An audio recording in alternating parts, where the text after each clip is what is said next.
मंदिर मस्जिद जहाँ भी गेलियो सबसे तोरा मांगलियोगे। तोरा हम हंसलियो हरदम अपने भले कानलियोगे। मंदिर मस्जिद जहाँ भी गेलियो सबसे तोरा मांगलियोगे।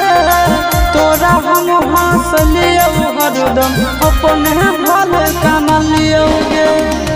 तोर किस्मत खुलता, तोर किस्मत खुलता, जरता हमर भगिया गे। बसवे के डोलिया जानू बांस के अरथिया गे। बसवे के डोलिया